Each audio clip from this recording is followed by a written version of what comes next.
This video is very triggering for real estate agents, so it's rated R, especially for off-the-plan real estate agents. Sneaky.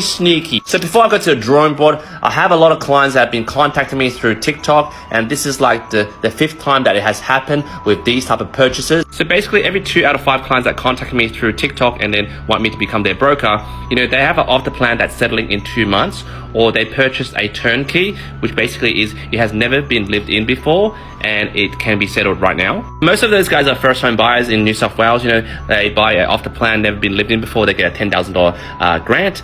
And if it's under $650,000, which is most likely the case over here, they get no stamp duty. And out of 50% of these people that contact me, the first home buyers, you know, they haven't found anything yet, but they're looking into buying a turnkey property, which means it's built brand new, that satisfies the $10,000 grant. And they're asking me, how do they deal with their agents? About 7 out of 10 agents are doing this at the moment with my clients. Say they found a property in Sydney off the plan, ready to go, and one of the units, the contract for sale, is about, you know, say $600,000. So we have my client over here and they got a pre-approval with me already. So they are dealing with these OPREs, which I call them off the plan real estate agents. I'll call them OPRE. So all my OPRE plays 2 games with them, and this is what they're offering. So these OPREs do these naughty tactics. So number one is, for example, if they want to sell this property for $600,000, what they tell the client is, let's put the contract for $630,000 or $640,000, but I'll give you a $30,000 to $40,000 kickback underneath the table. Number 2 OPRE naughty tactic is that they'll offer to pay $3,000 to $5,000 under the table as well towards the client's solicitor, you know, just to cover the solicitor costs. And I think these OPRE watch too much Grant Cardone or Tony Robbins sales motivation videos, and they come off really aggressive. So they're like, hey, you know, you want to buy this property? Oh, by the way, I'll give you $30,000 under the table. Oh, by the way, I'll pay for your solicitor costs, okay? You want to buy it? You want to buy it? And my client's like, whoa, what the F? That sounds pretty sus. And they call me. And then me and the client are wondering, well, why is this agent so desperate? And I find that a lot of noob agents, or a lot, you know, they're in the industry for like 1 or 3 years, they're not really well versed or matured in sales, because the more keen you are to sell someone this and throwing perks just out of the park without even the negotiation process seems pretty dodgy. Now, just between me and you, complete transparency of the industry, this is why they do it. So if I don't post a video tomorrow, you know what happened to me, 6 feet deep.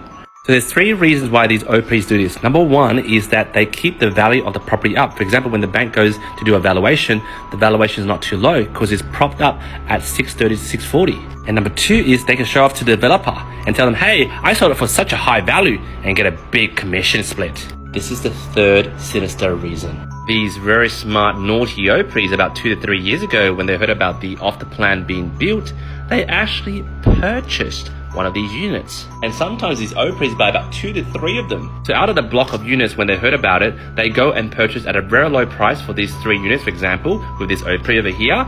And then they put a put and call option. Then there has been a crackdown of these type of put and call options. So the government demands that you pay double stamp duty when you buy it and when you transfer it. You know, right now these OPREs are just buying it under their names. For this example, this OPRE might have bought one of these properties at $500,000 each. Then you might be saying, where did they get that cash to put down the deposit? Well, let me show you. Simply go to this website and get a deposit bond. So they get a quote, and then they probably cost them about $4,000 to $5,000, and then they apply for a deposit bond. Then they get a DP, which is deposit bond, to purchase these properties and then sign a contract under their name for a minimum deposit. So let's do the math. So they buy one, that's about $5,000 to $8,000 for the deposit bond in terms of the costs over the 12 months or 24 months. And then they have to pay stamp duty, which is about $20,000, 4% of the purchase price. Just say the holding cost of doing this is about $30,000. These OPREs are very patient animals. So basically they wait and fast forward, and then they meet my client, which is the first home buyer, and they sell it to them for $600,000. What's the simple math of $600,000 minus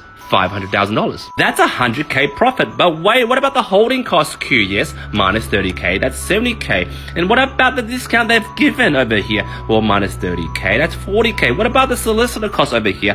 Minus $5,000, they pocket $35,000. Yes, very unethical, but not illegal. Now, that's just a junior OPRE. Let me talk about a seasoned OPRE. I have a mate that is in the North Shore selling a Darlinghurst property off the plan. He's pocketing at least $250 net expenses. Woo! And there you have it, guys. Welcome to the Hogwarts of off the plan wizardry. So tell me what you think, you simple muggles. What do you think of these wizardry OPREs? Jump in the comments. I'd love to read them.